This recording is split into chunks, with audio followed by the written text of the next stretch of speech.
Ils sont dans la joie cet après-midi. Je vois qu'il y a un peuple de Dieu qui est un peuple vivant. Amen. Hein? Le nombre ne peut pas faire la différence pour moi. Puisque Jésus a enseigné, pas devant seulement la foule, mais Jésus aussi a enseigné seulement à une femme. Amen. Hein? Devant la femme samaritaine qui était allée puiser de l'eau, il n'y avait pas d'autre personne et cette dame-là. Mais Jésus a enseigné. Alléluia. Mais nous sommes plus que 10 déjà. Amen. Hein? Amen. Ce qui veut dire que Dieu est avec nous. Amen. Nous allons écouter la pensée de Dieu cet après-midi. Je me lis au devant de ces dieux. Éternel, je ne suis qu'un de tout petit des serviteurs. Seigneur, je m'approche, Seigneur, du trône pour recommander ce peuple qui est venu pour écouter tes oracles ce jour, notre Dieu. Seigneur, souviens-toi de ce peuple qui veut t'écouter. Bon, les temps qui sont durs, mais ton peuple veut écouter ta pensée pour savoir comment marcher. Cher Saint-Esprit de Dieu, prends contrôle de ce moment et glorifie le nom de Jésus. Dispose ce que nous sommes à recevoir pour la pensée de Dieu cet après-midi. Seigneur, je ne suis qu'un canal de rien du tout. Laisse m'utiliser selon que tu veux, pourvu que ta parole, Seigneur, arrive dans le cœur, Seigneur, de tes enfants et que nous avons encore. Parce que si Jésus est notre Seigneur, je veux dans le Seigneur. Amen. Amen. Peuple de Dieu, j'ai médité sur quelque chose. On nous parle des us. Les us, ce sont les coutumes, les habitudes que nous avons. Et ça se transmet de père en fils, de génération en génération. Amen. Je n'ai pas grandi au village, mais je suis devenu un praticien. Un praticien, et puis ça m'aide aussi à comprendre ce qui se passe, et puis en observant ce que les aînés ont fait, j'ai fait aussi. Je vais parfois dans certaines familles, quand il y a un mariage, on fait aussi appel à moi. Je ne suis pas plus âgé que ceux que je vais trouver dans cette famille-là, mais j'observe certaines choses. Nous avons accepté de vivre à l'occidental. Mais ce que nos ancêtres ont fait autrefois, ça nous rattrape même à l'étranger, ici dans le pays des Blancs. C'est-à-dire que je ne trouverai pas un papa qui va dire non, ma fille va se marier, je donne ma fille en mariage comme un cadeau, comme ça, non. Comme elle est amoureuse, bon, que son mari puisse partir avec et puis ça va. J'accepte seulement le mariage.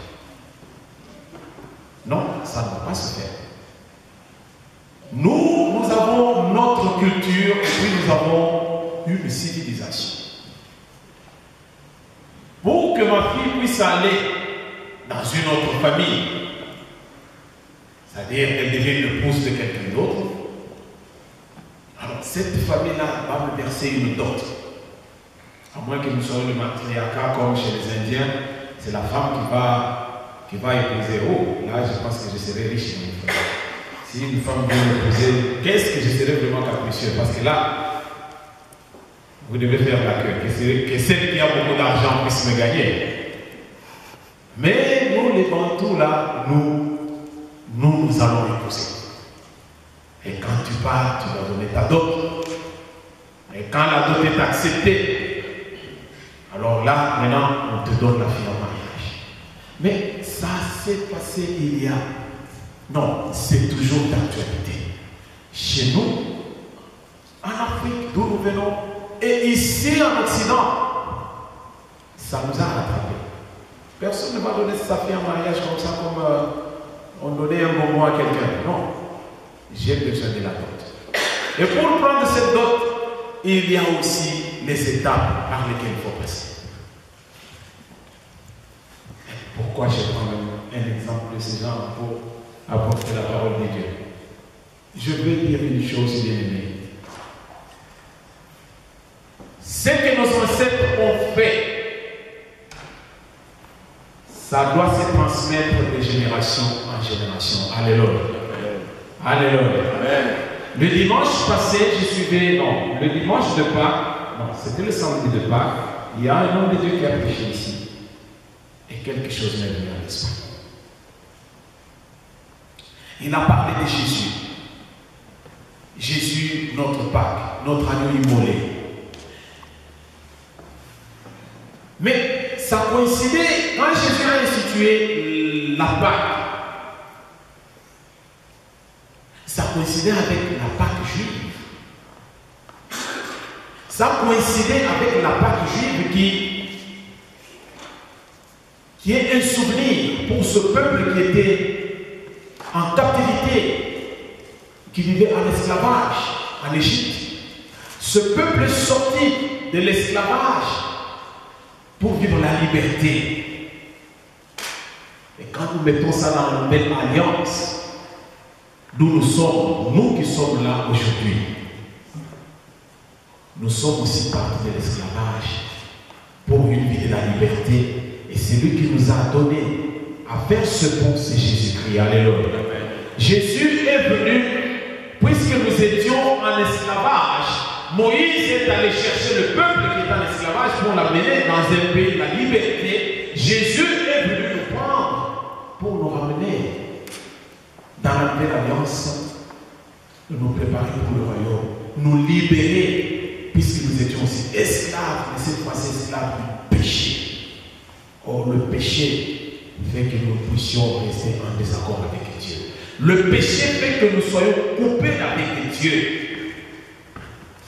Mais Jésus a accepté de souffrir, de mourir pour que cette liberté nous soit accordée. Quand j'ai entendu cela, j'ai compris une chose qui nous manque aujourd'hui, mais que nous trouvons pas dans notre religion, mais avec d'autres peuples. Et c'est ça, ce qui a fait que je puisse réfléchir là-dessus et demander que Dieu m'aide à comprendre afin d'aider aussi le peuple de Dieu, puisqu'il y a quelque chose qui va nous échapper bientôt là. Et c'est votre responsabilité et c'est ma responsabilité. Mais avant que tout ne s'écoule, c'est le moment. Nous devons comprendre ce que la pensée de Dieu nous dit. Quand nous lisons dans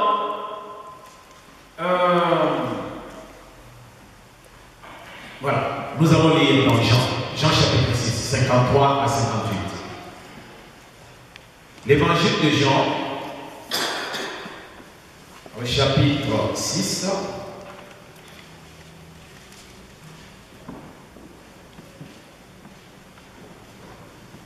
Jean 6.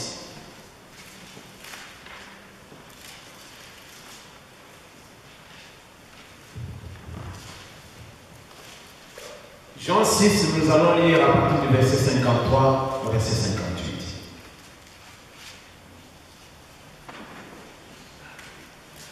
Je vais lire au nom de notre Seigneur Jésus-Christ. 53, 58, nous lisons.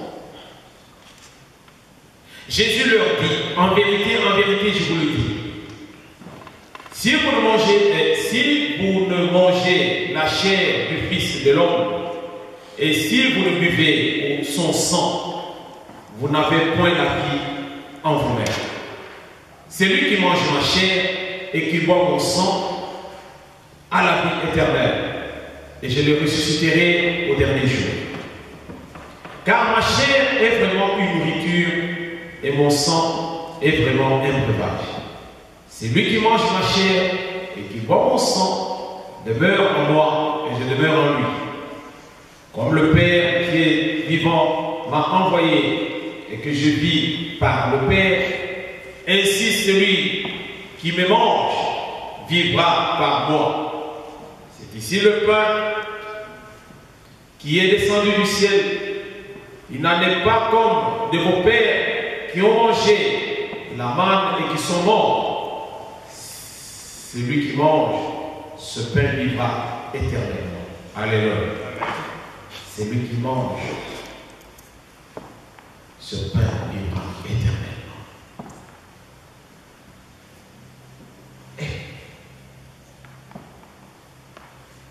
complexe. Quelqu'un qui va vous dire, vous allez manger ma chair et vous allez boire mon sang.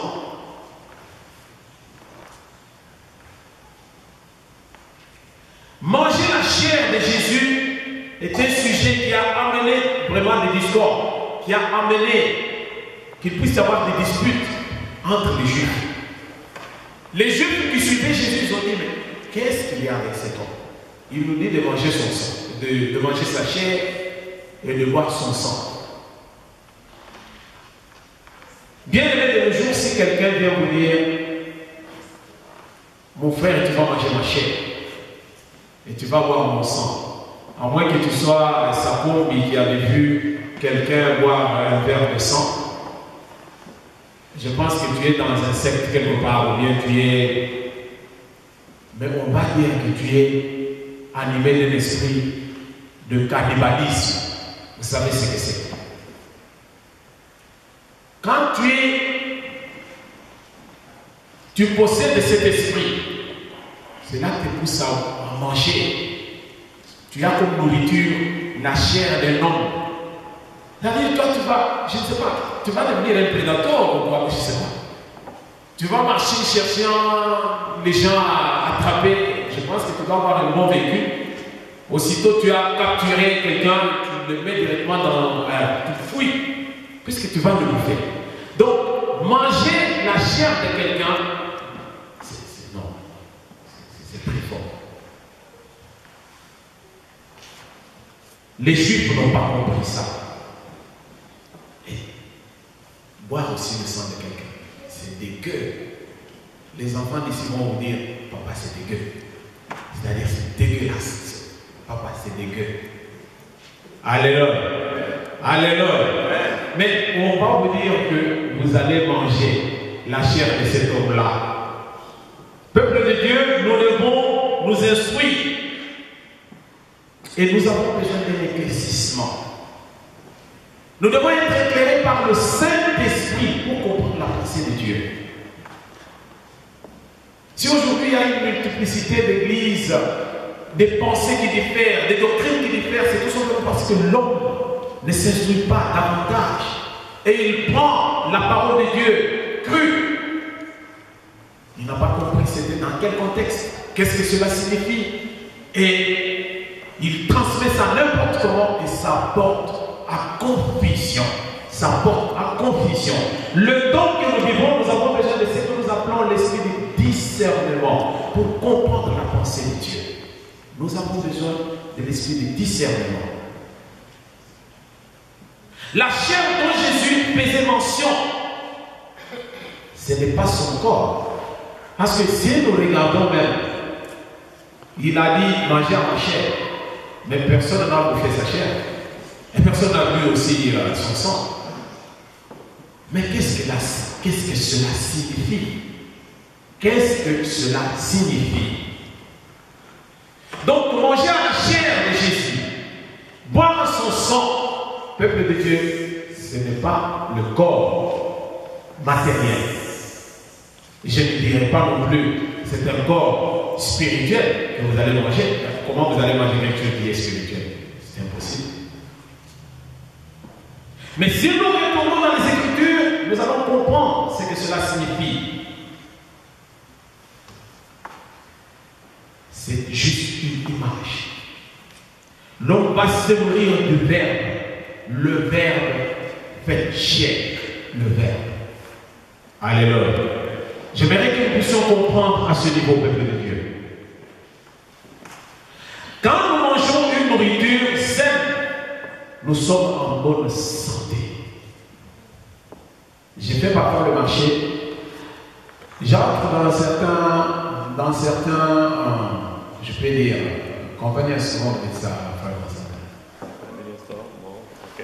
disons dans quelques boucheries ou bien oui, dans quelques petits magasins, oui. Là on vend la bouffe et vous allez comprendre certaines choses. Quand moi je vais à nos frites ou bien chez nos sotas pour acheter la viande, je donne 15 $, on me met un gros morceau comme ça de viande. 15 $. Mais quand je vais dans ces boutiques-là, je trouve quelqu'un qui donne 45 $, on me fait juste un petit morceau comme ça. Mais moi j'ai donné 15, j'ai un gros morceau. Mais celui qui a donné 45, il a un petit morceau. Quand moi je vais chercher à avoir un ventre plein, non, l'autre n'a pas besoin d'avoir un ventre plein. Une nourriture saine nécessite que nous puissions trier, prendre ce qui peut être nutritif, ce qui peut être utile. Ce n'est pas avoir un ventre plein, mais c'est d'avoir un bon repas. Un bon repas qui peut faire que nous puissions être en bonne santé. Prendre trop de salade. Oui, ça met aussi beaucoup de salade dans ton estomac et tu es dans le pétrin. La nourriture du chrétien, c'est la parole de Dieu. Alléluia. Le chrétien n'a pas besoin de la viande de Jésus. Le chrétien a besoin de la parole de Dieu. Alléluia. Si nous ouvrons les Écritures, on nous dit nous allons passer quelque part. Jésus, par son corps et par son sang, a institué la Sainte Seine. C'est ça ce qui fait le christianisme aujourd'hui. Le sang dont Jésus a parlé était un sang qui était différent. C'était le sacrifice. C'est différent de dire que je vais boire le sang. Je vais vous expliquer une chose. Quand nous ouvrons les Écritures, on nous dit au commencement était la parole. La parole était avec Dieu. La parole était Dieu.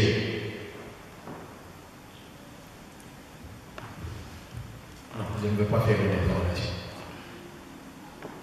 Là, nous sommes dans quel épître, si nous voulons comprendre les Écritures? Nous sommes dans les épîtres. C'est dans Jean. Dans Jean 1er, on nous dit, au commencement était la parole était avec Dieu, la parole était Dieu. Tout a été fait par elle. Alléluia. Tout a été fait avec cette parole.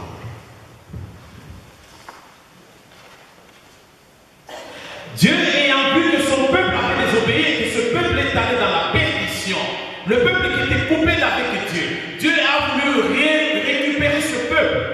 Il fallait des sacrifices. Je retourne dans l'Ancien Testament. Qu'est-ce qu'il y avait dans l'alliance, dans l'ancienne alliance? Si je vais vraiment dans ce qui est écrit ici, nous allons passer beaucoup de temps, nous devons être beaucoup plus dans des pratiques. Quand nous allons dans Exode, nous allons trouver que le peuple, l'Exode, quand on parle de l'Exode, c'est le départ. Le peuple d'Israël devait quitter l'Égypte pour la terre promise. Mais nous allons constater une chose. À cette époque-là, pour ceux qui étaient en désaccord avec Dieu, s'il fallait renouer avec Dieu, il fallait le sang. Et cette fois-ci, ce n'était pas le sang des humains. Sinon, Caïphe devait arrêter de mettre en prison. On devait utiliser le sang de bouc. On devait utiliser le sang des animaux. C'était pour demander la rémission du péché. Le sang a toujours eu un impact. Le sang avait une signification. Cette pratique ou bien cette réalité de l'ancien temps, de l'ancienne alliance, cette réalité nous a rattrapés dans la nouvelle alliance. Ça nous a rattrapés. Cet après-midi, j'aimerais que nous puissions parler d'une chose. Nous allons parler du sang. Le sang, signe de la libération.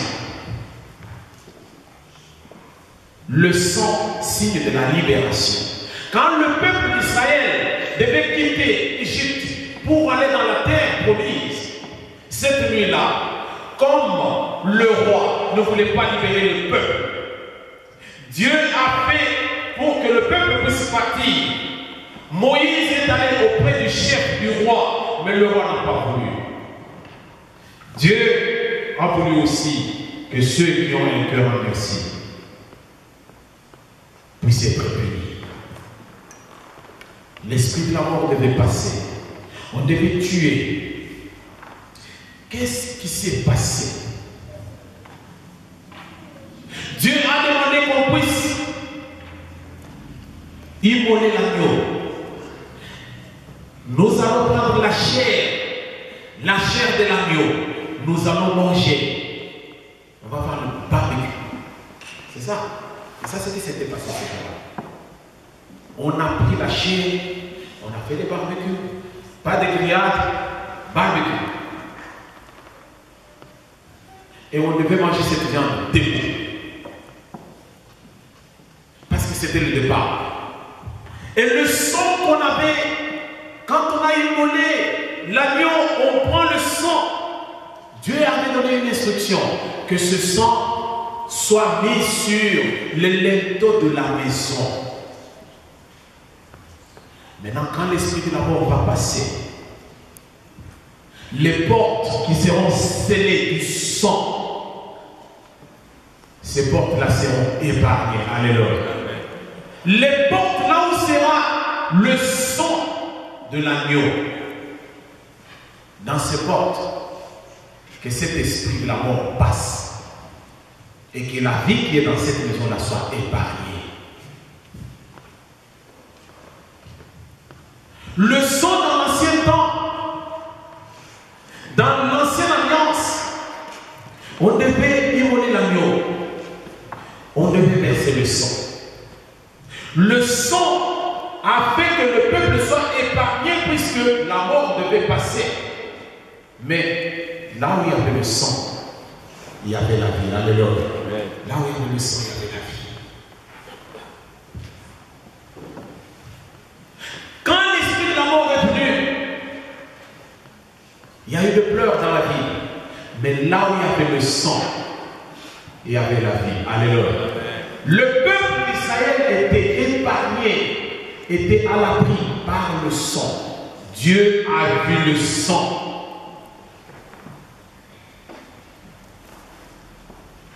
Nous allons dans la nouvelle alliance.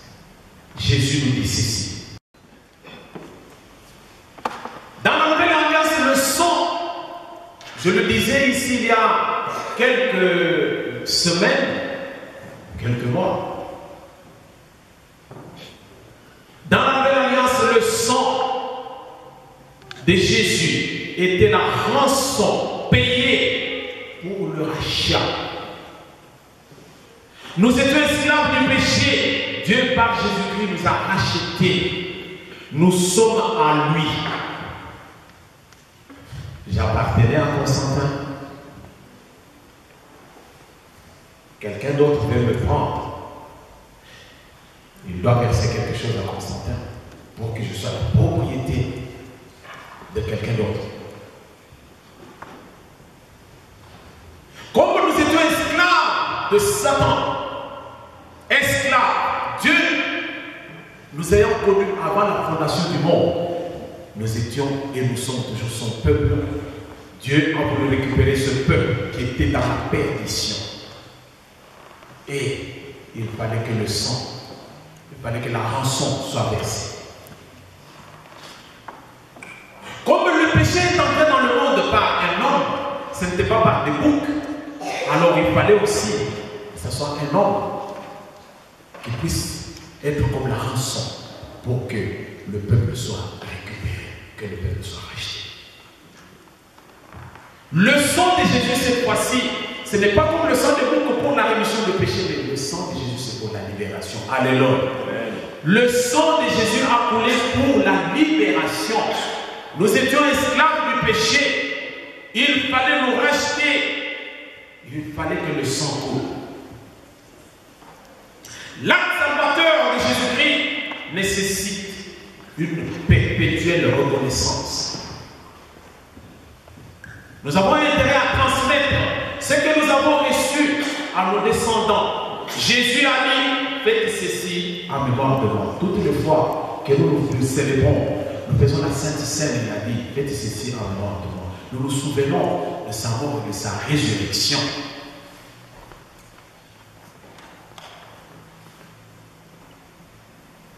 Mais quand nous allons dans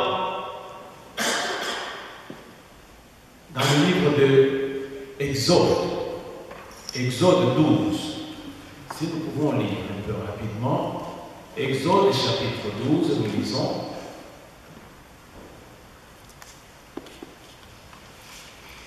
Exode 12.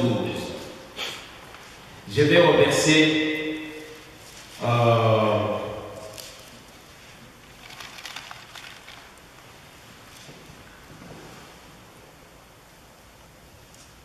12, 14. Disons, je vais au verset 14.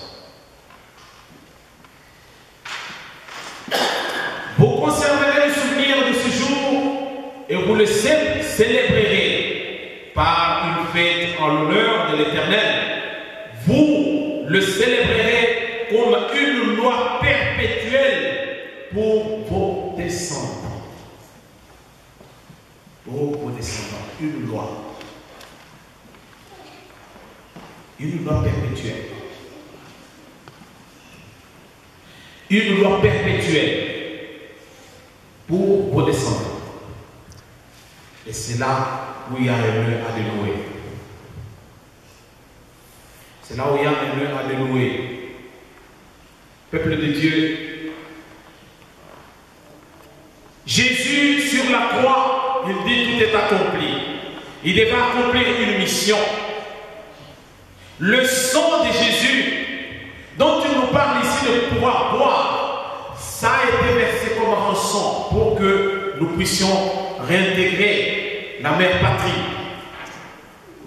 Son corps, comme d'aucuns peuvent se poser beaucoup de questions, parfois ils n'auront pas de réponse. C'est simple. Jésus n'a pas laissé son corps comme un corps physique afin que les gens puissent le manger ou bien ses disciples. Jésus nous a laissé sa parole. Quand nous prenons la parole de Dieu en considération et que nous méditons cette parole jour et nuit, nous sommes en alliance avec lui. Alléluia.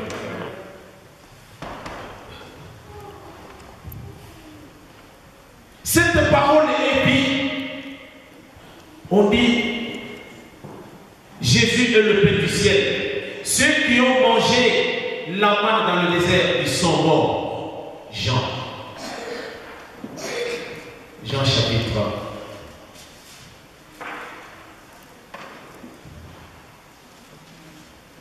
1. Jean 6. 54. Je vais lire rapidement. Jean 6, 58.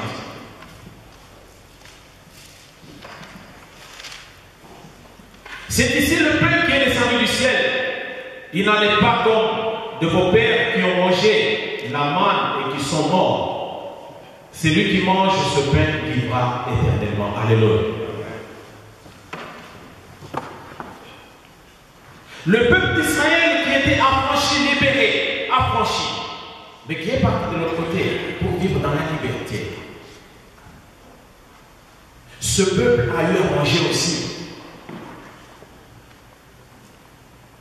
la manne du ciel.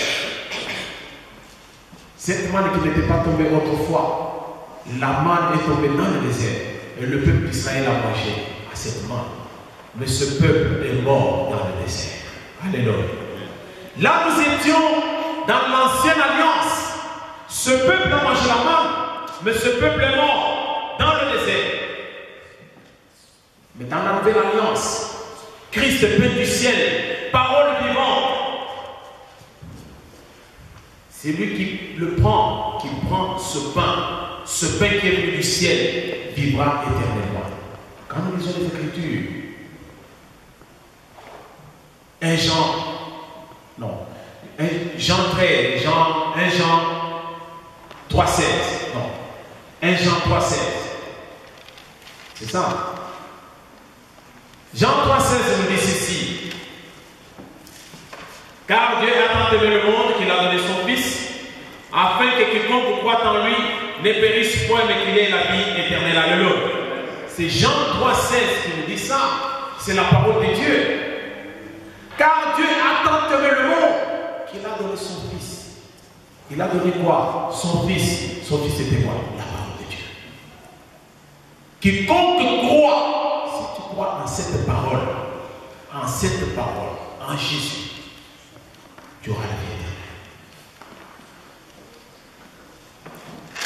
Les gens ont cru en Dieu, ils ont mangé la manne, mais ils sont morts. On te dit aujourd'hui de manger le corps de Jésus-Christ, de boire son sang. Le corps dont on fait mention ici, c'est la parole. La parole faite chair.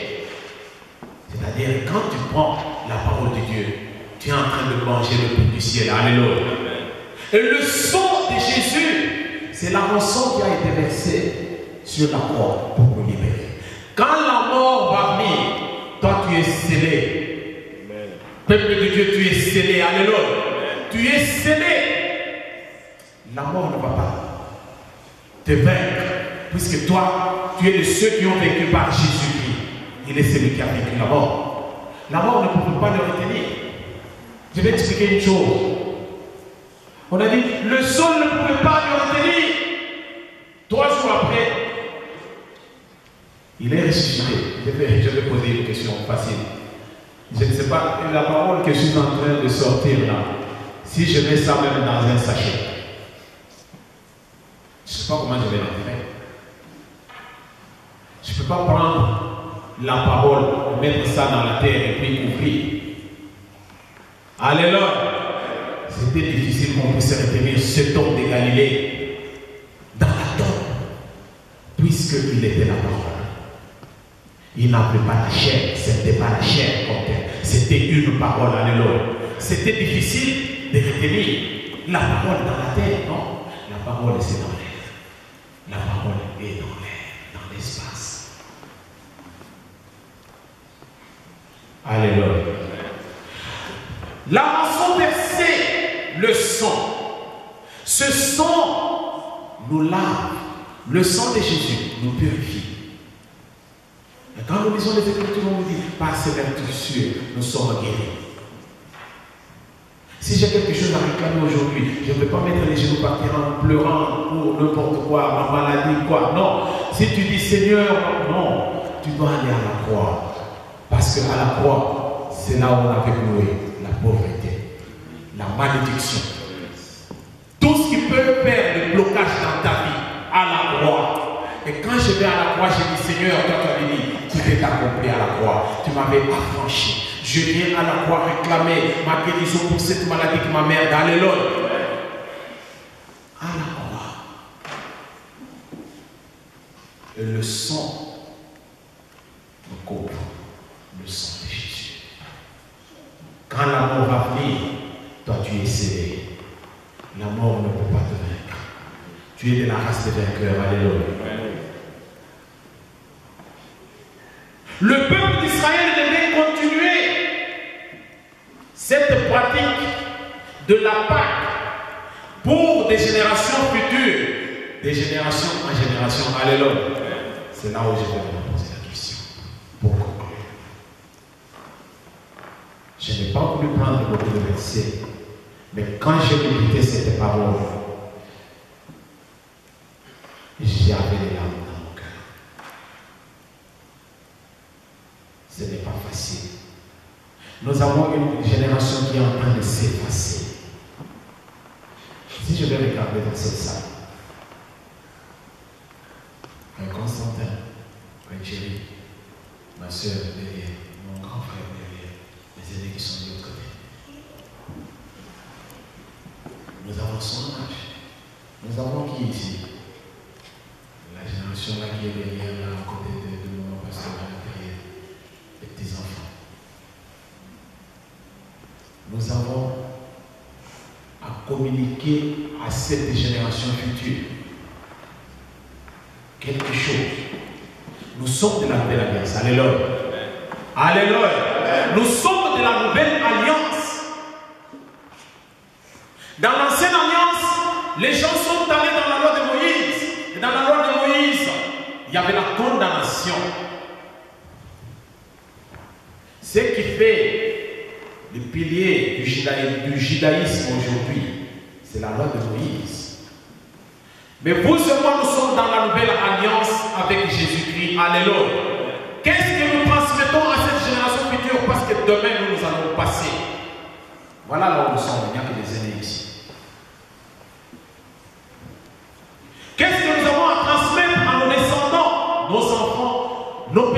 enfants, nous chrétiens d'aujourd'hui, qui peut-être, qu'est-ce que nous pouvons aussi perpétuer pour la vie éternelle? Perpétuer, c'est-à-dire de génération en génération. Bien aimé, nous vivons dans des pays pervers. Ces pays, je dirais des pays pervers, où la perversion est en train de prendre de l'accent. Et qu'est-ce que nous trouvons? Nos enfants sont dans la rue avec des pantalons ici. Ils ne veulent pas aller à l'église. Mais ils sont avec les enfants d'ici. Les Juifs sont partis de l'Égypte. Quand même il y avait les ramassés qui étaient avec eux, ils ne devaient pas se mélanger. Ils étaient un peuple mis à part. Chrétiens, vous êtes un peuple mis à part. Et nous devons transmettre quelque chose à nos enfants. Quand même nous sommes dans ce pays qui nous accueille, là où il n'y a pas vraiment, je manque de mots. Je dis, tout est n'importe quoi. Qu'est-ce que nos enfants ont? Les études, ils vont faire les études, ça c'est pas un problème. Le bon boulot, ils auront un bon boulot à la fin. Qu'est-ce que nous allons transmettre? Les Juifs ont transmis de génération en génération. Je travaille avec les Juifs ici. Quand il s'agit de la Pâque, je vous dis franchement, ils mettent tout de côté parce qu'ils doivent se souvenir. Toi, chrétien d'aujourd'hui, qu'est-ce que tu transmets à ton enfant pour qu'il puisse se souvenir que lui, il était mort, mais par Jésus, il est vivant? Qu'est-ce que tu lui transmets? Puisqu'il ne veut même pas écouter la pensée de Dieu. Nous avons des enfants qui sont rebelles à leurs parents, ils n'écoutent même pas. Ils sont tout le temps à la rue. C'est une génération qui s'efface. Nous transmettons quoi à qui? Une question que je pose aujourd'hui, qui me fait mal au cœur. Nous avons passé, nous avons eu la grâce, vous et moi, demain nous allons passer, puisque les années vont nous rattraper et nous allons mourir un jour. Mais nous allons laisser quoi? Cette génération, cette petite génération. Voilà pourquoi moi ça ne peut pas m'étonner que nous soyons à 5 ou à 6. J'aimerais que les gens marchent dans la parole de Dieu, qu'ils comprennent les pensées de Dieu. Puisque c'est là où il y a la vie. La parole de Dieu nous dit, le royaume de Dieu sera donné à un petit troupeau. Un petit troupeau, ce n'est pas une multitude. Quand vous lisez les Écritures, on parle de 144 000 qui seront dans la face de Dieu. Vous voyez ce qu'il y a comme multitude sur cette terre? Mais on parle de 144 000. Le pasteur nous illuminait ces jours-là pour nous dire, ça sera les Juifs qui seront rachetés. Mais vous savez combien il y a de Juifs sur cette terre? Mais on va prendre seulement 144 000. C'est-à-dire le royaume des cieux, c'est pour un petit troupeau. On n'a pas besoin d'une multitude. Il n'y a que ceux qui écoutent la pensée de Dieu et qui mettent ça en pratique, qui vont marcher avec Dieu. Nous avons un problème, bien aimé. Nos enfants grandissent, nous vivons dans ce pays qui nous a accueillis. La parole de Dieu qui est jolie me dit, là où vous foulerez vos pieds, je vous donnerai cette terre-là en possession. Alléluia. Dieu nous a donné ce pays. Et nous devons bâtir, nous devons construire, nous devons planter. Puisque nous mourrons ici, moi je ne vois pas, vous n'allez pas me dire que je vais mourir au Congo. Je veux bâtir au Congo pour vivre dans cette maison-là quand? Moi je vais vivre ici parce que mes enfants sont là. Le frère Constantin, quand il va acheter son condo ici, il va rester ici jusqu'à ce qu'il va rentrer au Cameroun quand? Il va rentrer. Ah oui. Ça c'est bien. Mais c'est une réalité. Nous vivons ici, nous ne vivons pas dans nos pays d'origine, ne vivons pas dans une distraction. Quand Dieu te bénit, il faut vivre à l'aise, alléluia. Je peux acheter une belle maison, je peux faire construire une belle maison parce que je vais vivre là-bas. Alléluia. Mais les Juifs sont en train de transmettre à leurs enfants ce que Dieu a fait pour eux. Nous, chrétiens, nous transmettons quoi à nos enfants? Ce que Dieu a fait. Adultes que nous sommes seuls et nous vieillissons. Qui continuera l'œuvre de Dieu pour la vie éternelle? Tant que nos enfants ne sont pas avec nous parfois dans les affaires de Dieu. Si nos enfants ne sont pas avec nous dans les affaires de Dieu, Quand Moïse est mort, qui a pris la main? C'est Josué. Ce n'était même pas Aaron. Mais quand bien même quand Dieu a parlé, Moïse se déplaçait avec son frère Aaron. Mais quand Moïse est mort, ce n'est pas Aaron qui a pris le bâton. C'est Josué. Où est ton Josué? Ton Josué qui va prendre le bâton pour les affaires de Dieu quand tu ne seras pas là. Nos enfants sont dans la rue, dans un monde pervers, où la perversité est allée vaste de mal en pis. S'ils ne sont pas à la hauteur, est-ce que réellement nous sommes à la hauteur de pouvoir renverser la tendance? Renverser la tendance, dire Seigneur, fais-nous grâce, que nos enfants te connaissent. Nous vivons dans le pays où les enfants se perdent. Ils n'ont pas le goût de la parole de Dieu. Ils n'ont pas le goût des affaires de Dieu. Qu'est-ce que nous transmettons à cette génération?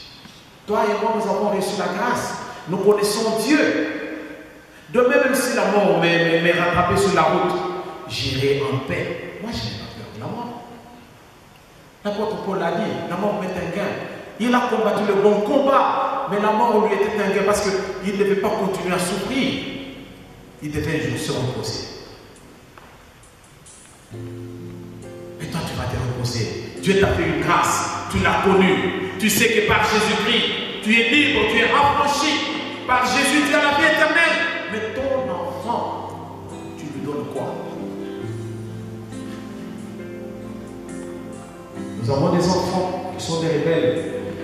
Nous ne savons pas pourquoi. Comment les guider? Tout est noir. Qu'allons-nous devenir pour ce qui est de l'œuvre de Dieu, pour le salut des âmes, pour la vie éternelle? Bien aimé, je le dis à notre honte. C'est à notre honte que je le dis.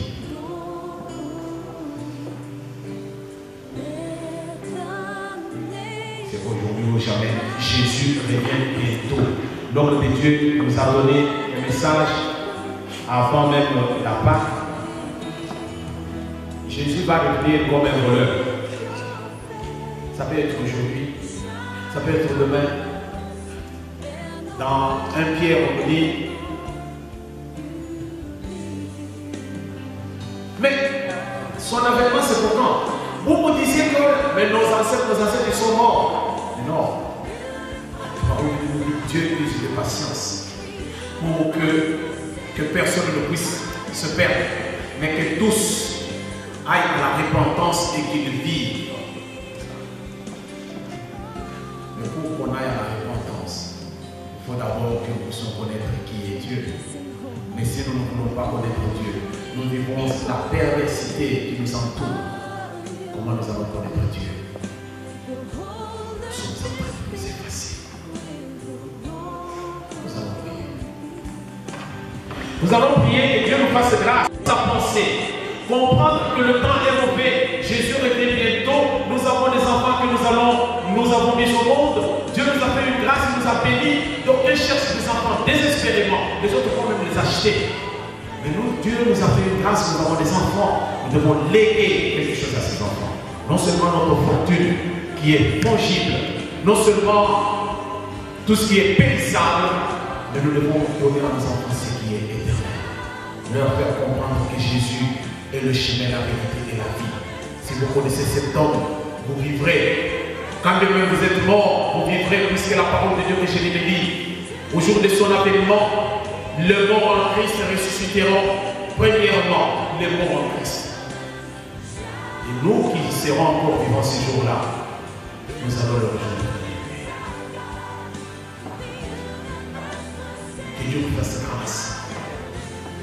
Nous sommes comme le peuple d'Israël en Égypte, déporté. Aujourd'hui, ce peuple est allé vers une terre promise. Nous sommes un peuple qui est parti de loin, mais Dieu nous garde pour lui. Si Dieu a voulu que nous soyons dans les pays pervers, il avait une mission. Il nous voulait bien aimer, que nous puissions être aussi une lumière pour ces gens qui sont dans les ténèbres. Nous ne devons pas laisser nos enfants se perdre.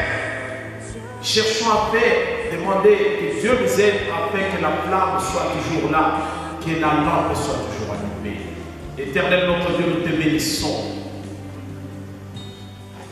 Merci Seigneur, c'est toi qui nous as connus et c'est toi qui nous as choisis. Un peuple mis à part pour ta gloire, notre Dieu. Nous vivons dans ce pays, notre Père, toi Seigneur, qui nous a donné de te connaître. Mais nos enfants aujourd'hui, oh Dieu, pour toi et les enfants, parfois Seigneur, qui ne te connaissent pas, au risque Seigneur de perdre, Seigneur, c'est que nous leur apportons, Seigneur, qui est merveilleux, Seigneur, de te connaître dans le véritable. Laisse notre Dieu, Seigneur, que tu puisses nous faire une grâce, Seigneur, pour nos enfants, oh Dieu, qu'ils te connaissent, Père éternel, et qu'ils vivent, qu'ils connaissent que Jésus-Christ est l'homme par lequel, Seigneur, nous sommes retournés vers la mère patrie. Fais-nous grâce, ô éternel. Laisse, Seigneur, que ta parole, Seigneur, qui est Jésus-Christ, Seigneur, soit ancrée, Seigneur, dans la vie de nos enfants. Qu'ils puissent, Seigneur, trouver, Seigneur, à se miroiter, Seigneur, devant cette parole, Seigneur, que ton âme. Que cette parole, Seigneur, soit, Seigneur, une lampe, Seigneur, pour eux, notre Dieu, que ça puisse les illuminer, notre Père. La grâce que tu nous as faite, oh Dieu, laisse, Seigneur, que cette grâce, Seigneur, puisse aussi surplomber nos enfants éternels. Que nous puissions les élever dans ta crainte et qu'ils te servent jusqu'à l'avènement de notre Seigneur Jésus-Christ, que toute la gloire soit pour toi. Décèle ton message. Laisse, Seigneur, notre Dieu, que nous puissions marcher avec toi. Tu nous dis, tu seras avec nous jusqu'à la fin de ton Seigneur Jésus-Christ. Les temps que nous traversons sont des temps durs. Marche avec nous comme tu as marché autrefois avec, Seigneur, ton peuple. Seigneur, qui marchait, Seigneur, dans ta crainte. Que toute la gloire soit pour toi. De bénir le peuple qui est venu. Ne permets pas que l'ennemi puisse arracher, Seigneur, ce qui est bien, notre Dieu. Mais laisse que tout ce qui est nourrissant, Seigneur, puisse nous donner, Seigneur, d'avoir une santé saine. Et que nous puissions vivre uniquement pour toi. Par Christ Jésus, qui est notre Seigneur et Sauveur, nous avons ainsi prié. Rendons gloire au Père, aujourd'hui et pour les siècles des siècles. Le peuple de Dieu, nous allons dire Amen. Amen. Amen. Amen.